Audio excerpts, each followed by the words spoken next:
Job chapter 33. But please, Job, hear my speech, and listen to all my words. Now I open my mouth, my tongue speaks in my mouth. My words come from my upright heart, my lips utter pure knowledge.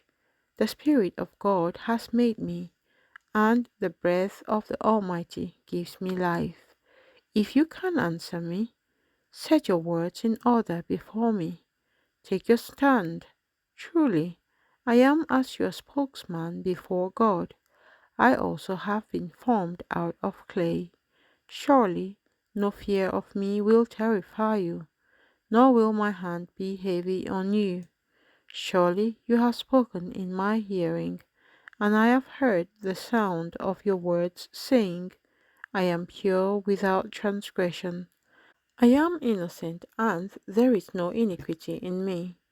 Yet he finds occasions against me. He counts me as his enemy. He puts my feet in the stocks. He watches all my paths. Look, in these you are not righteous. I will answer you. For God is greater than man. Why do you contend with him? For he does not give an accounting of any of his words. For God may speak in one way or in another, yet man does not perceive it. In a dream, in a vision of the night, when deep sleep falls upon men, while slumbering on their beds, then he opens the ears of men and seals their instruction, in order to turn man from his deed, and conceal pride from man. He keeps back his soul from the pit, and his life from perishing by the sword. Man is also chastened with pain on his bed, and with strong pain in many of his bones, so that his life abhors bread, and his soul succulent food. His flesh wastes away from sight, and his bones stick out which once were not seen. Yes, his soul draws near to the pit, and his life to the executioners. If there is a messenger for him, a mediator, one among 1,000, to show man his uprightness, then he is gracious to him and says, Deliver him from going down to the pit. I have found a ransom. His flesh shall be young like a child's. He shall return to the days of his youth. He shall pray to God, and he will delight in him. He shall see his face with joy, for he restores to man his righteousness. Then he looks at men and says, I have sinned and perverted what was right, and it did not profit me. He will redeem his soul from going down to the pit, and his life shall see the light. Behold, God works all these things, twice, in fact, 3 times, with a man, to bring back his soul from the pit, that he may be enlightened with the light of life. Give ear, Job, listen to me. Hold your peace, and I will speak. If you have anything to say, answer me. Speak, for I desire to justify you. If not, listen to me. Hold your peace, and I will teach you wisdom. Job chapter 34. Elihu further answered and said, Hear my words, you wise men. Give ear to me, you will have knowledge. For the ear tastes words, as the palate tastes food. Let us choose justice for ourselves. Let us know among ourselves what is good.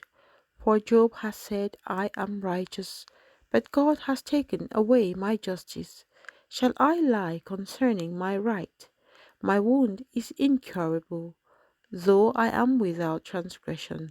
What man is like Job, who drinks corn like water, who goes in company with the workers of iniquity, and walks with wicked men?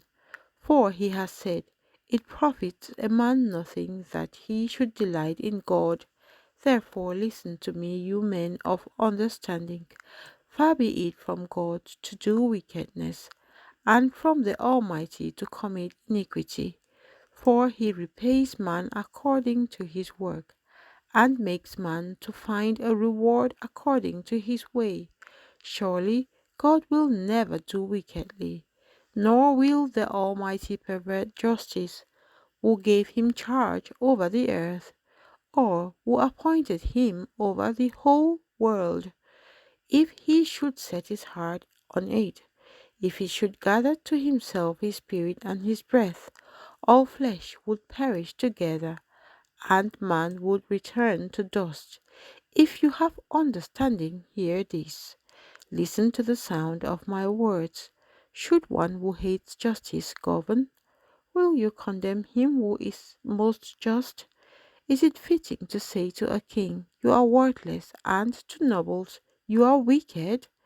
Yet he is not partial to princes, nor does he regard the rich more than the poor, for they are all the work of his hands.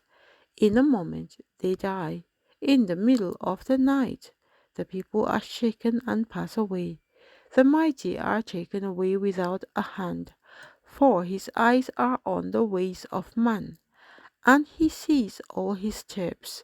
There is no darkness nor shadow of death, where the workers of iniquity may hide themselves. For he need not further consider a man, that he should go before God in judgment. He breaks in pieces mighty men without inquiry, and sets others in their place. Therefore he knows their works. He overthrows them in the night, and they are crushed.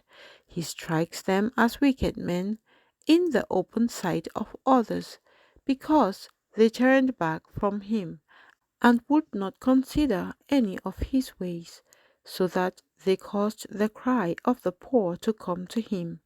For he hears the cry of the afflicted. When he gives quietness, who then can make trouble?